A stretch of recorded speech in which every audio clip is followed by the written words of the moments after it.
Ne kɔrɔkɛ i ni tile. Nba ni tile. Baasi t'i la kɔni. Baasi foyi tɛ n na. Tabarikala. Merci beaucoup. Nba. Ala k'an to ɲɔgɔn ye. Amina. Merci. Nba. Habib ne kɔni an ye dɔɔni fɔ Habib la. Mais n t'a dɔn ni faranga bɛ o bolo. Avril kalo tile 19 1962. I bangena san. Absolument. Bi an bɛ don min na ko bi cɛkɔrɔba bɛ balo la wa musokɔrɔba bɛ balo la wa. U fila bɛ fatura. U fila bɛ fatura. Mais mɔgɔ fa bɛɛ tɛ ban. Faw ka ca. Ba bɛɛ tɛ ban. Voilà donc n ba dɔw bɛ yen. N fa dɔw bɛ yen. Donc n fantanya tɛ. Voilà. D'accord. Habib i bɛ art nin kɔnɔ a bɛ san joli bɔ. Ah donc tiɲɛ yɛrɛ la je pense que depuis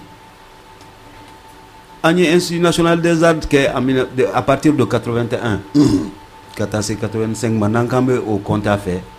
Vraiment o ye san joli. A ka ca tiɲɛ yɛrɛ la a ka ca. Et un peu avant ça et donc an ye. San bi naani ko o t'o ye. 42 ans. Et un peu avant ça, on participait à la semaine régionale là, dans les années 76, 78, nous. Et donc, on était encore des étudiants à 100, à faire des petits élèves à 100. On avait participé et on avait été donc à représenter la ville de 100 à Ségou, donc aux périodes Fonake. Et donc, j'ai commencé prématurément, mais on a sur un tas de théâtre et féminin. Et donc, il fallait le faire à l'époque parce que c'était la politique de l'époque. Il y a politique culturelle donc et donc à l'époque et donc finalement on y a damné depuis au Watinu. Mais quand ça a été professionnel au Kera, donc quand on a fini de faire l'Institut des Arts et donc ni où il y a un groupe dramatique national qu'à disposition faut qu'on attache un peu dominer copie. Gimba i ye trophée caman sɔrɔ Mali kɔnɔ médaille dir'i ma chevalier dir'i ma fɛn caman dir'i ma mais k'i to nin bonya nin bɛɛ kɔnɔ an min kana wele bila ko Gimba kɛ se ka fɔ maliyɛnw ye Mamina production ni ORTM ka bolo di ɲɔgɔn ma ka na hakili jigin la k'e wele don min na an min bɛ téléphone ta ka da i tulo la k'i wele Gimba ye mun k'i la. A ye n farigasi cɛ. Pour plusieurs raisons n'a fɔra kan min wele k'i tando o bɛ ko dɔ kɛ mɔgɔ la sango n'a b'i kunna ko i ni tandoli ba man kan parce que je crois que j'ai pas beaucoup de mérite n ye chance caman de sɔrɔ dans la vie k'a fɔ ko hakilidiya ye nin se ma wali cɛkisɛya ni fɛn n tɛ se olu la yɛrɛ o fanga tɛ n na et donc ala de bɛ na ni sababuya dɔw ye n bɛ bɔ olu kalama ten et donc ni i welela k'i bɛna tando o ka di ye mɔgɔ o mɔgɔ n'a a tigi tɛ tɔgɔ fɛ kan'a tigi dɔgɔya fana et donc ensuite a Ami yɛrɛ an ka ɲɔgɔn dɔn kɔnɔna na a yɛrɛ a ye histoire nin dɔ fɔ n ye elle était encore un peu plus petite et donc a nana ka na bɔ yen so je crois que j'avais fait l'accident ou quoi je sais pas trop en tout cas on nana elle avait ce jour-là je crois qu'elle avait pleuré a ye kasi ka nugu a bolo dɛ awɔ a t'a fɛ mɔgɔ degunnen fɛ dɛ mais o kun bɔra ne yɛrɛ hakili la pewu ne kɔni tun bɛ dennin dɔ ten dennin jalanin ten feleku radio so la mɔgɔw senkɔrɔla la ten fɔ dɔw b'u a tɛmɛtɔ la u t'a lajɛ yɛrɛ dɔw b'u ɲɔgɔn kɛ ka pousser ka taa yen fɛ a bɛ taa bin fleur t'u la a bɛ wuli tuguni a bɛ tɛmɛ i b'a ye a bɛ bɛn a bɛ wuli vraiment nin ye gars min ye ta n ta voyage la ni n segira ka na n bɛna sɔrɔ a kɛra dɔ farala a tayi kan mais a n'a ka cɛɲani in b'a la absolument kumani dɔ n taara n nana sɔrɔ a bɛ défilé de mode ni fɛnw mais n b'a f'i ye timinandiya dan y'a ta ye hakilidiya dan y'a ta ye mɔgɔ bonya dan y'a ta ye wasa dan y'a ta ye ouverture dan y'a ta ye générosité dan y'a ta ye donc c'est tout cela qui ont fait de cette fille là une fille tellement merveilleuse et intelligente que elle devait en arriver à ce niveau-là. Allez, on célébrer. Normalement, on est quand à célébrer. Vraiment. Merci, ma petite. Vraiment, il y a président qui a humilité, qui modestie. Comme mérite, il faut étaler. Vraiment. Ni anga donglida tabi Salif Keita yanga legend. Ni anga balonta tabi ama wasoni Salif Keita de Mungui. Ni y'an ka comédie tabi an b'an waso ni Gimba ye ni Gimba ko nin bɛɛ kɔfɛ après 42 ans de loyal service à la nation Gimba ko mérite t'ale ye humilité banna pewu siga foyi t'a la on applaudit pour ce grand monsieur Merci beaucoup. Gimba su belebele a bɛna ɲɛnamaya Inchallah. i ka parcours de bɛna bɔ ka bin A filɛ dɛ. 42 ans de vie Ouais. 42 ans de parcours Ba. tɔbila ni Mali ni ɲɔgɔn cɛ surtout i ye min k'i faso kɔnɔ olu caman bɛnna maliyɛndenw ma i bɛ welekan jɔn de lase kanubagaw ma surtout caman kun t'a dɔn ko Gimba bɛna nin wele nin waati Ouais. an ye Abibu Kuyate taw ye an ye Dede Danbaw taw ye Umu Dede taw ye bi Madu Wɔlɔ Madu Wɔlɔ y'a terikɛ ye Gimba yɛrɛ de kɛra Madu Wɔlɔ ka sous témoin ye c'était formidable extraordinaire Ouais. Gimba i ka kuma la i ko sisan ko mérite foyi tɛ yen Gimba ne ko ko mérite tɛ yen o Ouais. anw dusu kasilen don yan don o don n'anw bɛ wuli ka jɔ fɛn na n ko fɛn tɛ ka fɔ anw ye donc anw yɛrɛ kan ka kuma dabila k'an ta kɛ baara ye kɛ Cɛ dɔ de tun bɛ yen ko Ousmane Sow. A tun kɛra Koteba national directeur ye.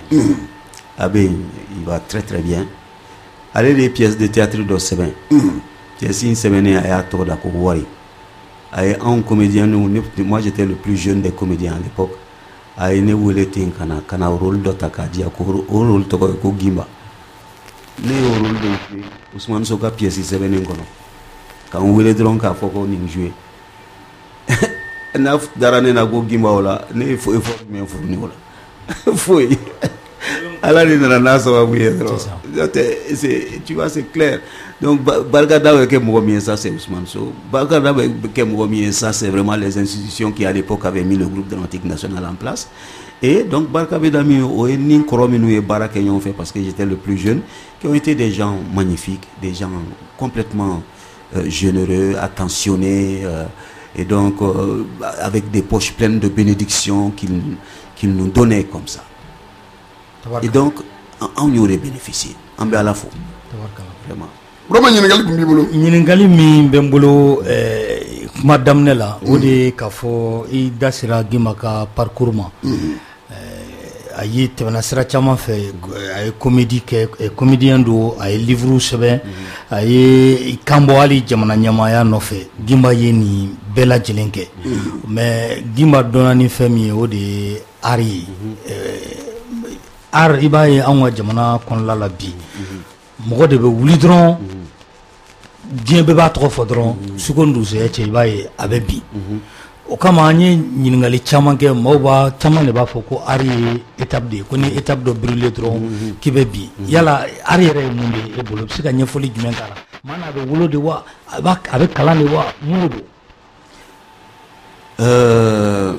Je pense que fin dɔw bɛ yen olu ye a bɛ fɔ o ma ko voilà ko ala sɔn voilà fin dɔw bɛ ten mais ni ala y'i sɔn fɛn min na et donc mais n'i ma entretien dans la dɔrɔn a bɛ tiɲɛ i bolo o tɛ ala nɔ ye bilen et ni ala y'i sɔn fɛn dɔ la a ka kan i ka fɛn ɲini k'a dɔn o ye kalan yɔrɔ ye donc c'est pas parce que ala ye dɔn d'i ma que i tɛ kalan i mago tɛ kalan na bilen adamaden mago bɛ kalan na à tous les niveaux donc le don plus les différentes recherches plus l'intérêt que toi-même tu accordes à la chose en y faisant des recherches je pense que au bɛɛ de bɛ donc n'o ni talent farala ɲɔgɔn kan ani hakilisigi ani bonya ani karama parce que ni mɔgɔ mɔgɔ n'i ma fɛn o fɛn kɛ ni hakilisigi ni bonya ye mɔgɔw b'a fɔ karisa ka ɲi sa mais n b'a f'i ye a jamanen don dɛ ou bien a bɛ tan a bɛ tan a bɛ tan donc nin fɛn caman caman de bɛ yan a bɛɛ de bɛ fara ɲɔgɔn kan donc ni sera si tu tiens compte de tout cela peut-être que un jour tu sors de la mêlée. Voilà. n bɛ fɛ ka o yɔrɔ dafa ni min ye depuis maaw ye Gimba dɔn ka succès min to a la hali sini ni Gimba bɔra o kelen don i ka dalilu ye jumɛn o la secret jumɛn b'i bolo parce que an bɛ dɔw ye dɔrɔn olu bɛ bin o bɛ sanga a bɛ kɛ lolonikujan ye o bɛ bin mais halisa e bɛ sanga la. an bɛ ala fo o la an bɛ ala fo o la n t'a dɔn n ye min kɛ n kɔni bɛ min dɔn c'est que je suis né à 100, dans une case en banco, à la lumière d'une lampe à beurre de karité. Je suis un dauphin et je dors encore dans les arbres. Et c'est comme ça que je suis. Je ne peux pas être autrement. Je crois que ni mo la me ma deligan koro kan soso ma deligan ba kan soso ma deligan fa kan soso tiria fɛn fɛn ni ala y'a ɲɛsin ma n ye n jija kan seko kɛ ala a kana datu ma donc u ye fɛn o fɛn fɔ k'o ye vertu ye an ka adamadenya na an lamɔna ni fɛn minnu ne tun bɛ ne ni mɔkɛ ka garibuw de tun bɛ si dilan kelen kan dɛbɛnjan bɛ siri siri ɲɔgɔn na k'a daminɛ kuru fan kelen fɔ fan kelen kuru in bɛɛ kare kelen bɔ n'a bɔra tulonkɛ la dɔrɔn n'i nana i b'i woni sɔrɔ garibu fila ni ɲɔgɔn cɛ i b'i da ye ka sunɔgɔ donc ce qui était important pour nous était je n'ai jamais cherché le nom ala y'a di yan je n'ai jamais cherché les honneurs ala y'a di yan donc ladilikan minnu fɔra ye ni n'olu lamɔna ni n ye n ka baara bɛɛ a mana kɛ baara sugu o sugu a kɛra livre sɛbɛn ye o a kɛra théâtre bɔ ye o a kɛra cinéma tourné ye o n tɛ se ka bila baara foyi cadre kɔnɔ ni vertu ninnu minnu a fɔra n ka hakili to fɛn minnu na ni m'olu kɛ peut-être mɔgɔ tɛ peut-être que ala o sababu de la peut-être que ala y'a kɛ halisa ma ban n b'a la fo. Sise ɲininkali tun b'i bolo vraiment n hakili la i wasara kɔni tabarikala. Ne ka ɲininkali ye mun ye ka ɲɛsin président ma o ye président Gimba ye n bɛ sigi kɔfɛ dɔɔni puisque k'aw kun b'u ka fɔlɔ théâtre-laden minnu kun bɛ sugandi localités fɛ san yanni a bɛna Institut national des arts la mais waati jumɛn yɛrɛ de la Gimba a welela ka taa kɔ kan a ka carrière daminɛna waati jumɛn na ni diɲɛmaa wɛrɛw kulela n'a ye mun tɛ Mali ye.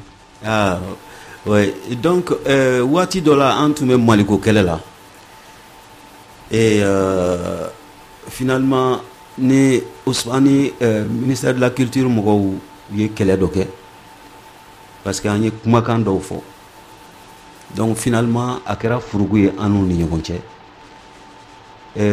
o laban ye an poussé Ousmane Sow Michel ani ne k'a fɔ ko an bɛ diɲɛ fonction publique kɔ.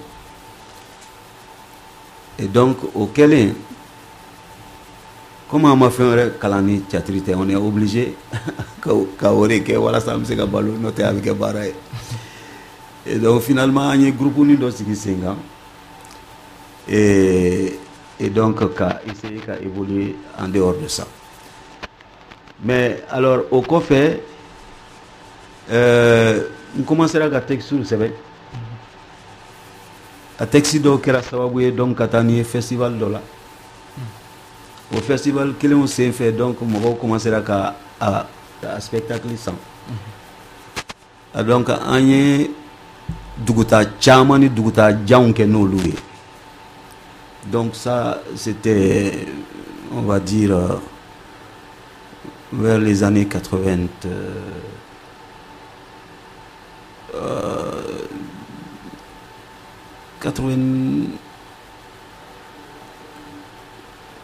94, 95, non 80, ouais, 95, 94, 95 comme ça.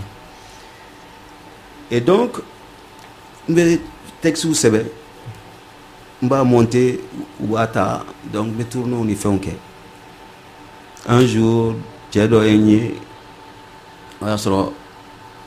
bon, la souvenir donné donc le contrat doit proposer nous signer 6 mois. Et c'était dans les années 98 comme ça. Donc nous avons signé. Si aussi moi bana il souhaite renouveler. En 6 mois il souhaite refaire une autre création. Allez check Peter Brook. Peter Brook c'est vraiment un des plus grands metteurs en scène de théâtre du monde. Il est anglais d'origine. Donc il a été le premier directeur à 25 ans du Royal Shakespeare Theatre et tout. Et il est mort il y a un an, même pas, donc à l'âge de 97 ans. Donc c'était un vieux monsieur. Donc Et de renouvellement à renouvellement, finalement, je suis resté là-bas. Ok. D'accord, bah, Nafani Mouye. Il y a festival Torofo, il y a festival Fo. Mais festival, il y aura du même kundo. Festival, il y a quelques malades, il y a quelques quoi. En même temps, il faut qu'on ait une fonction publique là. Mais tu es un fonctionnaire de quoi? Oui, on est des en Clali Inala en 85. Donc, en concours d'intégration à la fonction publique, c'était le moment où le concours venait d'être institué. Donc, nous avons un service militaire que nous étions la deuxième promotion du SNJ. Donc, un service militaire, 2 ans de formation militaire avant d'être mis à la disposition donc, des différents ministères. Et le mien était le ministère de la Culture qui m'a à l'époque mis à la disposition du groupe dramatique national, le Koteba national. Ok. Voilà. Festival à Toro, à Kera Malé, qu'on a oublié Koka. Lequel Festival, il y a un festival Folomina, ni Koudamina. Ah oui, d'accord. Bon, celui qui a été le plus déterminant, c'était le Massa en 87, tu vois, en 97. Et donc, à partir du Massa, vraiment, j'ai commencé à Gaboni et Massa, c'est au Burkina Faso. Non, c'est en Côte d'Ivoire. Ah, Côte d'Ivoire. Oui, c'est vrai. Donc, nous me fait que Alsa ou Rola. Anya Kafo, Tiano politique be fort. Mais mouvement démocratique ka wulika jɔ ke fanga nɔfɛ a daminɛra cɛtiriw de fɛ n'i y'aw ka cɛtiriw la i b'a fɔ fereke ɲagami bugu ka président critiquer a yɛrɛ sigilen don k'a lajɛ a bɛ ka yɛlɛ mais a bɛ ka leçon tirer a la bon an y'a ye aw y'o kɛlɛw kɛ avant les hommes politiques bon kɛlɛ nana kuncɛ ka président fo ka kɛ sababu ye président ka taa mais aw tɔgɔ tɛ fɔ o kɛlɛ kɔnɔ yala e b'o ye cogo di politiquement de tɔgɔ bɛ fɔ ka sɔrɔ aw de ye kɛlɛ daminɛ. ouais c'est pourquoi olu de sɛgɛnnen bɛ n'anw ye wari b'u kun ka tɛmɛ an ka fɛn bɛɛ b'u kun sobaw waribaw mobilibaw dakamana-fɛnw mais u si hakili sigilen tɛ bɛɛ ja wulilen don a si lafiyalen tɛ kunkolo kɔnɔna bɛ i b'a sɔrɔ u kunkolo kɔnɔ il y a plus de 60 degrés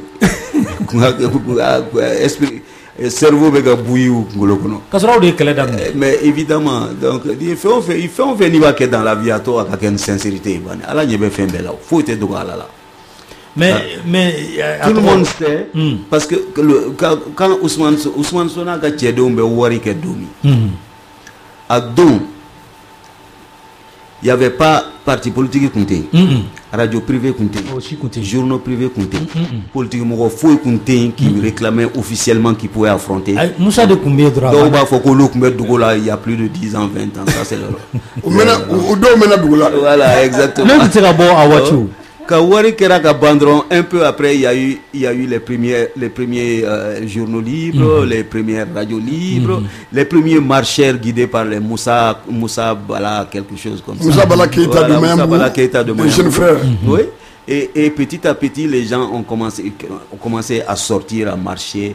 Associations ont commencé à créer, etc. Jusqu'à ce que tout le monde, ça s'est étalé sur le temps. C'était le peuple lui-même qui allait faire tomber le pouvoir quand quelques militaires sont venus pour parachuter, donc pour parachever le travail. Absolument. Mais à la Badon, vraiment, à la Badon et Badon, il y a quelques Maliens qui le savent. Je crois que c'est suffisant. C'est suffisant. Tabarkala. Oui. Ok. Abana. Vraiment, Amadou ɲininkali b'i bolo ka k'i kɔrɔkɛ la. fɛn tɛ n bolo fɔlɔ an ka taa. An ka taa. Ni ne bɛ se ka taa n'a ye. Allez-y. An y'a ye aw ye waati bɛɛ kɛ i ka biographie kalannen sisan an y'a ye k'a fɔ Modibo Kile ye dɔɔni ko la i ye Musa Kile kɛ ka Alpha Kile kɛ ATT ka IBK ka na se bɛɛ ma n'a fɔra ko i ka analyse kɛ malien yɛrɛ hukumu kɔnɔna la i ye min vécu k'a fɔ k'i ka analyse kɛ Mali yɛrɛ taabolo kan bi i bɛ mun de sɔrɔ k'a fɔ bana jumɛn de bɛ Mali la. Ouh là là. Non, je pense que la première des choses, Adam Adin quand a fait avant de commencer. Quand l'enfant vient au monde, il vient les mains fermées. Donc à la vie est un combat. Les poings sont toujours fermés. Il sait qu'il est en train de rentrer dans un combat qui est la vie. Dembe fen follow mi gena be kashi de quand elle est à mana boba qu'on doit avec couler. N'a ma gâché droit en Yarabedjoro. Exactement. Oui. L'enfant sait à cet âge-là qu'il est en train de rentrer dans une vie d'où il ne sortira pas avec une âme. Oui.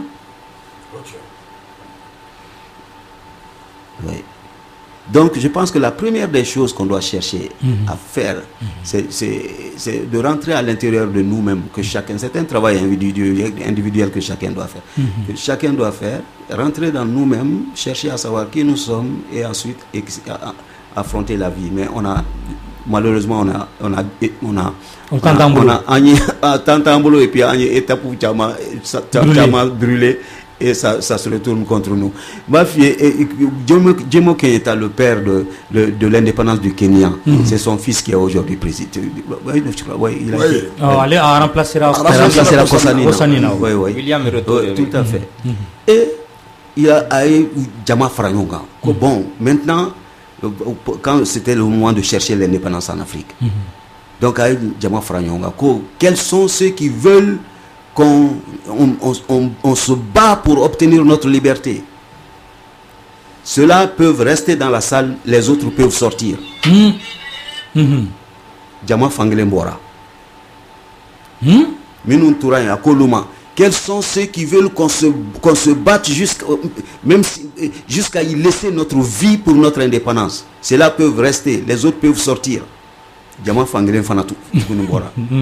Le premier combat que vous et moi devrions mener, c'est de lutter contre nos frères qui sont sortis dehors.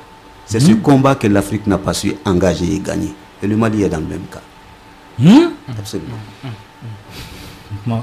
Bravo, comment bani? Antefa ma wela. Anya kuma tigi wole. Kuma famuna. Bon, katanya fe alsa. Anya Alpha ka watila. Et sona kake cheboye.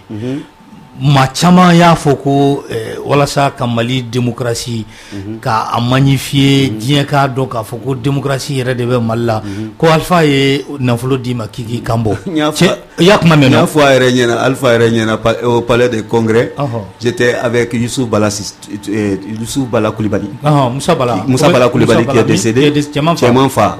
Avec je crois qu'il y avait Almam Sila. Non, pas Almam Sila, il y avait Alanga Flaquet qui était président de l'Assemblée nationale. Ali Diallo. En tout ce qui est CCV Verenda Koro, Alpha Nana, c'était un événement accrédité à la minute. Alpha Nana Dron, Djama Oulagango, bon, Alphonse Ouko qui est word pour que je sois candidat. Ma candidature était déclarée. Il faut que tu dises devant tout le monde maintenant qu'il m'a drôme et qu'il est. Et donc on en a ri un peu, mais c'est complètement faux. Non, c'est faux ça. C'est faux. Non, c'est faux. Mais écoute, il faut que Beka Dongafo, comme on l'a dit, tu l'as rappelé tout de suite, mais président école Théo. Votre nerf est présent. Animateur de radio est présent. Journaliste est présent. Artiste Georges Weah, footballeur. Ukraine. Voilà, il faut l'Ukraine. Voilà, la Yougoslavie dans le temps, etc. Donc, je voulais que les gens sachent que Malien, aucun Malien n'a beaucoup plus de droits pour se présenter aux élections présidentielles qu'à Dogan. Mais quand tu prends l'âme d'une fourmi que tu mets dans un côté d'une balance, tu prends l'âme d'un éléphant, tu mets dans l'autre côté de la balance, les deux vont s'équilibrer. Absolument. Autant les âmes s'équilibrent, autant les cultures s'équilibrent. Muibla ki Kambodi yekunyebe munela mune kumbi kono ikmefika mune ka wati. Mais je voulais être président, c'est tout. À ma banque, peut-être que la prochaine fois je me représenterai. Ma candidature était spéciale simplement parce que Ngabara est théâtre boy. Mais ce n'était pas une candidature différente des autres candidatures. C'était un Malien qui se présentait aux élections présidentielles avec des idées, parce que j'étais convaincu que donc si j'avais la chance de rencontrer les gens, je pense qu'à l'époque, nous avons appris que face à face, Bora là, parce qu'on a candidature était officielle. Donc, face à face, on a appris ça. On peut faire la politicien ou rencontrer. On nous a il faut vous rencontrer. Car il y a là faut que tu donc voilà. Ah, mais oui, bien sûr. J'aurais été heureux de rencontrer, d'avoir en face à face donc chacun des candidats. Et que John fait précisément. Non, pas moi aussi, mais je vous. Voilà, exactement. Ok. D'accord. Voilà. Ne ka ɲininkali mun bɛ yen nɔ sisan toujours mun ye jamana kuntigiya ɲinini hukumu kɔnɔna na ni e kun kɛra président ye e ka priorité o tun bɛ kɛ jumɛn de ye tun bɛ kɛ ari ye wa ou bien politique mɔgɔw y'u ɲɛsin ko minnu ka jamana kɔnɔna na waati a kun bɛ k'olu de. Bon, comme Makaye, est-ce que en tout question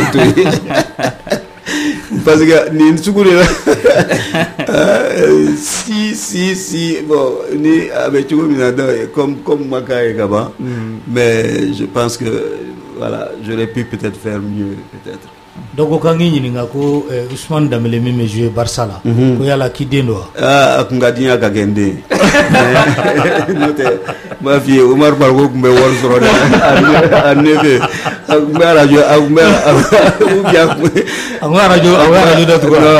da tugo se aya mo poto bravo mo to Johnny do Bramada mais Johnny do Bramada ka to ga daga Ousmane ga exactement, mais en même temps nous quand tu me demandes que tu as combien d'enfants, bah faut j'en ai plusieurs. Je suis marié et père de plusieurs enfants parce que ni dado fodro ibi dendo boy den ala.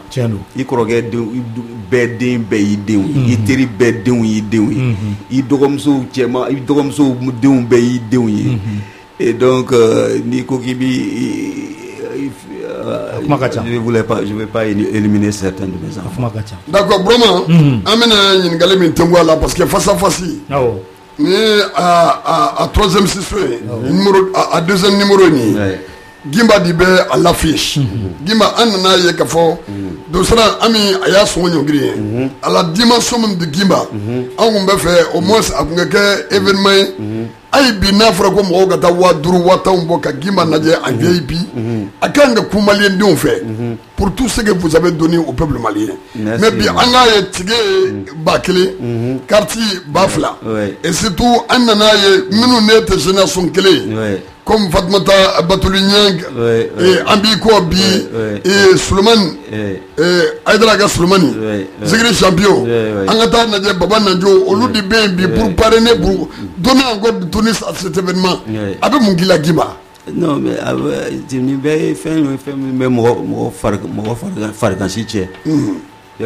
je crois que la Anga culture, comme je le dis, ça ne tient qu'avec la volonté des hommes de culture eux-mêmes.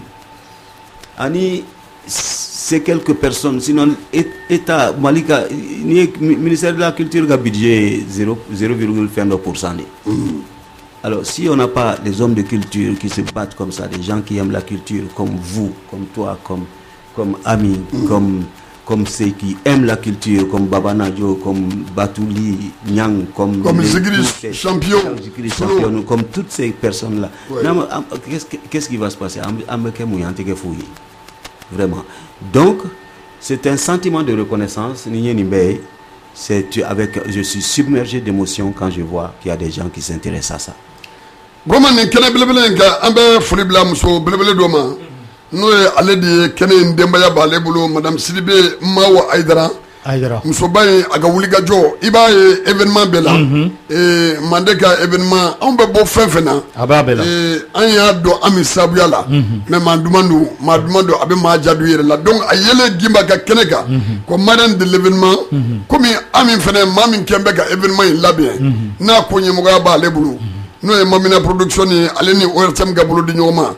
Amin tête de ce mogola mogo nyuma be mogo nyuma soro donc ambe Abdoulaye Kalambiri amba fene fo ale fene parrainage ba lebulu ni bedi be wuluga jola min ba to ni sui no de be sibiri do ma juin kalo clé saba samedi na to tabarkala vraiment amin go ko ngafi ka ta ki yede ay ni samedi me ni ala sona fo ni nani kɔrɔkɛ t'a la dɛ sinon ayi mena Ami ko k'a bɛ maloya k'ale yɛrɛ ko exe k'ale tɛ fɛ ka taa samedi na ayi samedi me sɔrɔ ni plateau in bɛ ba yɔrɔ yɔrɔ ne bɛ ni Ami ka kanu ba ne fɛ ka ɲininkali dɔ kɛ président na d'accord président samedi ta in yala i bɛna kɛ kelen don ka mɔgɔw dili min na one man show i kelen ka fɛn kɛ fo ka taa ban o de don ou bien b'a f'i ye fɛn caman de bolo dalen bɛ n'an ko k'an b'an da don o bɛɛ la sisan mɔgɔw b'a fɔ ko komi anw y'a mɛn ka ban donc an tɛna min sigilen don yiri kɔrɔ min sigilen b'a ka bureau kɔnɔ Burama bɛ fɛ i kɛ dɔɔnin de f'olu ye olu ka na n'a sɔrɔ a bɛna kɛ cogo min na quoi n'a fɔ i ye kanu tɛ ka visa ko kɛ cogo min na o ɲɔgɔn don wa bon an bɛ dɔɔnin fɔri nin fɛn in bɛɛ la ne ko Seko y'a dɔn Seko le vrai Seko existe hein. Seko Boiré c'était le gardien de mon père à Ségou arabe mais an bɛ histoire min lakale o t'ale ka histoire c'est une histoire inventée mais a kunkolo de bɛ tan an y'ale kunkolo de ta ka histoire inventée k'o dun un jour a nalen donc an tun bɛ ni nana n bɛ to ka transport ci a ma a bɛ bɔ Jɛgɛna ka na donc n bɔra n'a ye an taara dugu kɔnɔ an ye sandwich san sandwich fila o y'a fila bɛ kɛ mana kɔnɔ donc an taara an sigiyɔrɔ dɔ la an ye sandwich dun ne tilala ne ye n ka mana minɛ n ko Seko i ka mana di yan ka taa fili ko mana jumɛn n ko sandwich tun bɛ mana o kuma o tun t'a dɔ ye de ja y'o dun a ye mana dun et là c'est le Messi de la comédie du Mali, Diba National à l'affiche pour la 3e saison numéro 2, face à face avec l'ORTM et Mamina Production, un événement inédit à ne pas rater. C'est le lieu de dire merci à Baba Nadjo, à Abdoulaye Kalambri, à Madame Sidibé Mao Aïdara, à Zigri Solo, Zigri Champion, Aïdara Solo.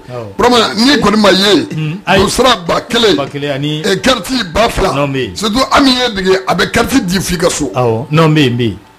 Mami ko ko ale ko nda do min bi bolo so ay me min bi bolo ale t'a famu na gane ni ngadro ami bolo ne mana ne ba betie me akane ni ngadro non samedi me bra ne ma ye folo mo di prononcer na ko ay samedi me mais comme gimba ko fene do voilà wallahi mama be mali fe ganga ta gimba ka kene na wajibi tienre la kana ta ko comédie ra do kana ta ko nyaga kene do mais gimba e min di malien do man ni sondia la wallahi ni buye masigi ganga kene non kanga kai tienre la kanga kai vraiment ni jamana jole akolo la a culture de culture do sika fo etala sika tala jamana sita yɛrɛ sɔrɔ n'a culture ma san sɔrɔ bon an k'a lajɛ k'an ka mɔgɔw valoriser a bɛ daminɛ gimbaw la o an y'a ye Salifu bɔra ko sa na Salifu ye kumakan minnu di an mago bɛ gimba la olu la pas c'est des icônes n'u kumana a bɛ rebâtir an bɛɛ kɔnɔ gimba yɛrɛ de y'a fɔ ko gimba de y'a fɔ c'est hyper important gimba ye denmisɛnnin caman ye misali ta gimba kan bi a ma tɛmɛ mais gimba ne bɛna ɲininkali min k'i la o parce que i ka parcours 42 ans Burama ɲininkali tɛ kɛ baara in na o gimba exe don dɔ kɛra fo e yɛrɛ kɔnɔna filila f'i ko k'i t'a kɛ cogo di bi wariko ta fan o caman hali bi o bɛ kɛ n na hali bi o bɛ kɛ n na anw tɛ Mali in kɔnɔ Mali in kɔnɔ bon komi n tɛ yan bilen mais au Mali, quand j'étais au Mali ici, c'était un peu. On comptait. Quand j'étais au groupe dramatique national, 32 171 francs CFA. Bravo, Dasso.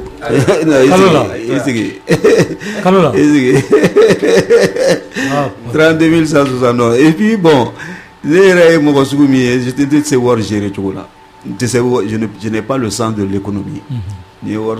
Donc problème minimum en bas essayer de gérer mais comme problème on a ni worry des fois tout le monde et puis tu sais worry ni chogo worry la ni bara inte et donc akogacha voilà exactement mais je suis un homme très heureux ouais. Parce que ala idien dongo dondan au Mali ici et à travers le monde j'ai la chance de faire le tour du monde plusieurs fois, j'ai vu toutes les grandes villes du monde. Mais au Mali ici, dugu mana jene wana bonga dafe ni mogo nye mana ben otigi be sourire ke. Il y a pas un plus beau trophée que ça. il n'y a adamaden dimisen ni mukoroba chokoroba ni kasron te aere depuis plus de 24 ans il n'y a ni mugo nyemana be obe sourire ke polsito là tieto là musoto là c'est tellement beau, c'est la meilleure reconnaissance que le pays lui-même te reflète de façon excessivement sentimentale. Amadou Igma qui l'a béni le Kama. Koroki. Wari in folle dro 32,000 ni folle dro e wula kisko. Ay no woto mais a folle mon banne la ba. Wolo ko wati la mi fo temps long quoi. Mais Koroki ma e 42 ans de parcours là. Fait même qui la mi juri ya clair la ko sobe. Ni hakli Voilà. Numana ane jugumana. Fɛn jumɛn kɛri ye min tɛ ba ye jumana. ouais me to ganga histoire ni do la gale. Don do ambe mobile la ambe ka bo na teme ministère de l'éducation ya soro ministère ou ma yelema yen fait folo ministère de l'éducation da fait mena ta Carrefour des jeunes. Donc do in signaler doy mototigi do courant ko dobe kan wele ñi yele ñi en ralenti ñay wotron pousser la dobe kan wele julita yoro dobe yani ka faraga ta Carrefour on farala ga do kuru kono kan jo anana wotron ninjo mbora mobli kono ayaga kulusi jala jemen wala jemeni awo kulusi jala foni piloti dobe kulusi pantalon du goro ka bulo doyi ka boni finingolo ndoy ko foni warum sembo gona bina ni tawla ko dia Allah akbar.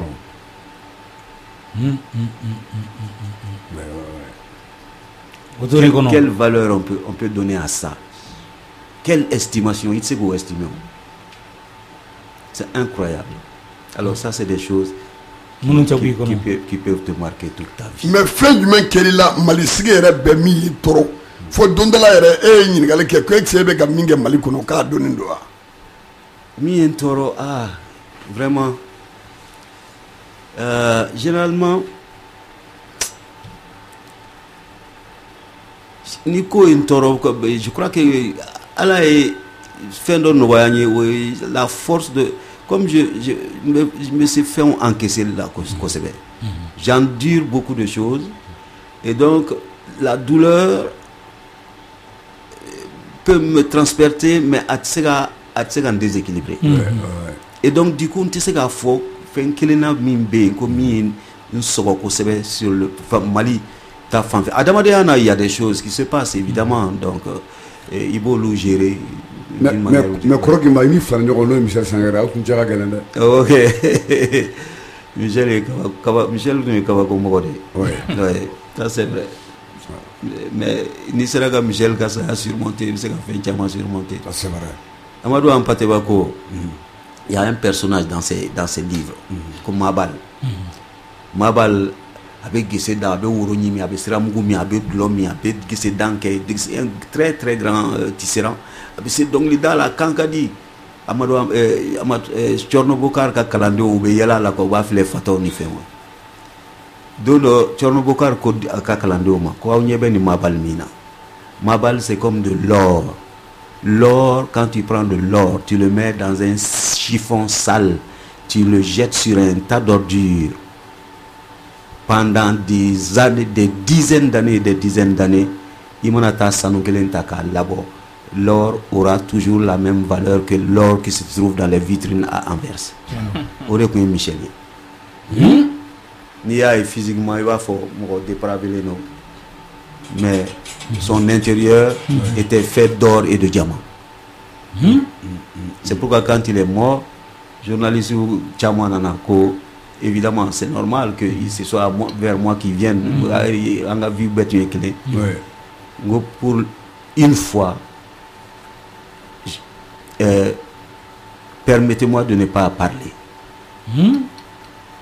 Je crois qu'ils ont compris. Parce qu'il n'y avait rien à dire. Quand Michel est mort, j'étais mort à moitié. Et à moitié. Ouais. Mais bon, après il faut se montrer. Quand la mort vient, elle part avec des vies. Mais en même temps, elle laisse des vies derrière elle. Mais quand la vie est là, il faut en faire quelque chose. est quelque chose de bien. Et en beau wale là. Vraiment yubandaw ye message ko Gimba ye ikondi ko gaga furi fo Gimba ye. Vraiment rutaru be kala mais vraiment ngali bila. Ngali mbolo wodi olu ye barain damne gele ala cogo mina kana se bima pour que ali télé yɛrɛ gansan ki bo ce n'était pas donné à tout le monde bon bibi na réseaux sociaux be mɔgɔw b'a a daminɛ dɔrɔn i b'a ye diɲɛ y'u dɔn vidéo nun kɛ ten bon o de la n ko ale ka secret kɛra mun de ka vécu o bɛɛ ka to o bɛɛ la ka se fo sisan ma yala i ɲɛ bɛ Mali comédie la cogo di Mali yɛrɛ cɛtiriyɛn b'a la cogo di a bɛ i n'a fɔ cɛtiri yɛrɛ bɛ ka sa nka humour de bɛ ka sanga sɔrɔ ka tɛmɛ cɛtiri kan. Voilà. Les gens ne font pas. Les gens se sont débrouillés pour réduire tout le théâtre à sa dimension d'humour. Merci. Autant le théâtre fait rire, autant il fait pleurer. Quand on jouait un spectacle aux États-Unis, c'était un spectacle un peu tragique à Columbia University. Pendant un mois, tous les soirs, on jouait. En même temps, Dougou Manager, ni bora commettant yala donc 25e avenue à New York et donc atelier de tressou ni malien atelier on y fait c'était à l'époque où Seko sortait à la télé. Seko Gimba les Maliens couraient après moi. En même temps le soir en spectacle mi joué ni bora ka ni Clara joué là ni Nani Jordan là il va sur américain Tchemana Musoma Dimzana Mokoroba fait on fait mega bossal qu'on appelle Kashi. C'est ça le pouvoir du théâtre. Autant il fait rire, autant il peut faire pleurer. Oui. Donc il ne faut pas réduire le théâtre. Théâtre est comme Yuri Sumbado. Branchi Chaman Bala. Branchi ni fitini kele le togo humour. Les drames, les tragédies, etc. Donc après les réseaux sociaux font un millier. Avec le couteau. Le couteau avec lequel tu coupes la viande pour manger, c'est avec ce même couteau qu'on peut te poignarder, que tu peux être poignardé. Absolument. Donc, c'est très bien, ils ont du talent. Talent bien. À Bargala et Oubé, où ils sont occupés, ils font des choses, c'est vraiment merveilleux. Ils sont tellement productifs. Ils vont sur tous les jours des vidéos. C'est incroyable. Ou à force ou à Romina. Mais c'est clair. Évidemment, d'où filé ou d'où il va sentir peut-être d'où là. Allez, on a fait un damné en fili. Parce que ni taluna chien kele il te met au refait il va donc à foko il can attention donc au lieu de dire yoromi mbula qui soit mauvais yana ngo fo ou bien kanga dama no est important anga au louer on peut louanger cela au moins et puis me faire fort dimisani nous kilingre na be ou ben ku fay ou ben boyan. Il y a le conseil fait. Ça c'est absolument certain. Et puis c'est moi, eux ne me doivent pas quelque chose. C'est moi qui leur dois quelque chose. Et ne tiens avec ça Mougani Djolibo. Mais ni ne t'aura perpétué les alsa. À quel moment on fait mon jouer. Mougou ka jouer apprécier, mais Mougou a créé en même temps. Donc c'est eux qui sont en train de me perpétuer ici aussi. Mbo Bargadaoui. Qui blaurolu kono yala ibo ke chogodi de filmu nunu ni fona rôle de la ka confier la ni ko kitsika mi jouer anto secret au fond mo non secret o gulo quoi secret be go bi sego bolé karo fando en fait ko na mo famia ko parce que ni we jelia confier là il faut que ce niveau de ma il veut que la blador là il faut que il va faut quoi il ni makelente bon vraiment fin d'obé ne retard donc je crois que je n'ai pas suffisamment d'intelligence pour les expliquer intellectuellement. Donc, parce que voilà, c'est difficile des fois d'expliquer. Donc, nyama ne be nyingal do kala nyingal fla nyona. Nyingal folo ye muye puisque ina fo Burama Dasera doma. Ka fo bi ni ye anga comédien lajɛ i b'a sɔrɔ tɔgɔ tɛ taa yɔrɔ janna tentɔ est-ce que na entoura tentɔ ɲininkali fɔlɔ sini bɛ Mali comédie ye wa culture est-ce que sini b'a ye wa filanan b'a tugu a la Gimba ka carrière daminɛ ni sisan cɛ filimuw n'a ka sinimaw na jumɛn bɛ yen n'o ye diɲɛ minɛ kosɛbɛ k'i mana taa diɲɛ yɔrɔ o yɔrɔ mɔgɔw bɛ kule n'a ye ɲininkali fila de fɔlɔ tun ye mun ye ko comédien minnu bɛ yen i n'a fɔ u bɛ sanga sɔrɔ mais sanga in a tɛ taa yɔrɔ jan na mais est-ce que n'an tora tantɔ sini bɛ Mali comédie yan parce que i b'a sɔrɔ olu min bɛ ka minnu sababu la a bɛ bin peut-être dɔw bɛ ka wolo olu kɔfɛ minnu sababu la a bɛna yɛlɛ a bin man di o voilà tu vois ou alors o minnu bɛ ka kɛ sababu ye k'a bin o b'u ka erreur n'u ka fɛnw faamu un jour u b'a redresser donc il y a toujours un moyen donc de ne pas tomber ouais. Ou alors il y a un moyen de se relever quand on tombe ouais. O filanan ye mun ye ka cinéma ni ka film la ouais. Jumɛn bɛ yen ni diɲɛ bɛɛ kulelen n'a ye k'a fɔ i mana taa yɔrɔ yɔrɔ n'a kuma bɛ fɔ. Et en tout cas partout où j'ai rencontré les Maliens u bɛ i n'a fɔ wagati kow de don quand c'était Gimba mɔgɔw bɛ a fɔ Gimba maintenant que quand on a fait les aventures de Seko mɔgɔw b'a fɔ ko Seko et donc tout le monde me dit Seko continue heureusement que Cheikh Omar Sissoko Tchokrobato dossier ta Seko dossier ta à partir de novembre on va tourner 6 épisodes dans la Sona. A bɛ taa diɲɛ fɛ dɔ bɛna fara ka tuguni. Tout à fait. Aw kɔni bɛ diya Malidenw ye. An b'o barika da Cheikh Omar Sissoko ye. Vraiment o tɛ belebelew ka o tɛ ŋɔnɛw ka kɛnɛ ye. Donc novembre kalo an bɛ se k'an sigi n'a ye ka fɔ nisɔndiya yɛlɛ. O fana n'a marifa ci kan a na dɔɔnin bɔ a la.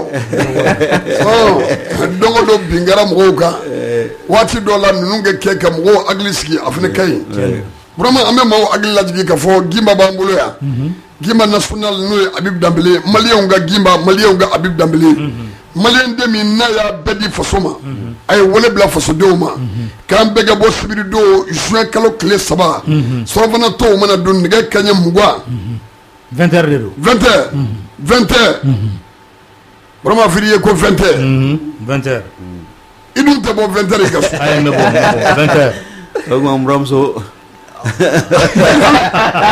bɛ k'a yɛrɛ nɛgɛ o 20 heures bɛ bɔ an bɛ k'i yɛrɛ nɛgɛ o prends ko 20 heures 20 heures 20 heures quartier bien ba kelen quartier ba fila et surtout an bɛ foli bila an dɛmɛbagaw ma ŋunu tɛ san sɔrɔ juru kɔ n'i y'a mɛn ko ɲɛnajɛ duman surtout ka taa Gimba tɔgɔla su belebele ye sigi ka yira Gimba la ko ale kunu maliyɛnw bɛ hakili b'ale la bi tun parce que a ma tiɲɛ faso ye a y'a ɲɛ faso de ye donc min ye Baba Nanjo ye i yɛrɛ ka cɛ ale bɛ ye kɛnɛ kan an b'a fɔ Abdoulaye Kalambiri a bɛ ye kɛnɛ kan an bɛ don min na ko bi musoba min kɛn bɛ ka dugu yɛrɛ ka jɔ mɔgɔw jigi kɔrɔ n'o ye a ka tɛ dumani ye ne ko y'u ka batulu o waati ko tɛ tulu bɔnbɔn wa mun o bɔra bon a bɛ ma fɛn di ma o la n ko o camion de bɛ jɔ a ka da la ne y'a f'i ye i n'a min k'a fɛn min kɛ non tɛ kalama tɛ kalama bon ni Ala ni kɛra cɛ Ami de bɛ te ɲɛ bɛ tɛ tulu bɔnbɔn fɛn na Mali la Ami de b'a bɛɛ dilan a b'a banni a bɛɛ ale de b'a bɛɛ dilan komi a yɛrɛ bɛ yan bi vraiment don o don e bɛ te sisan ko dɔ bɛ yen ko jarabi ayi a ka ɲi parce que depuis émission daminɛ la i ye nin fɔ i ko Ami tɛ bɔ yan bi ni ma cɛ an bɛ yɔrɔ Maro bɛ campagne na quoi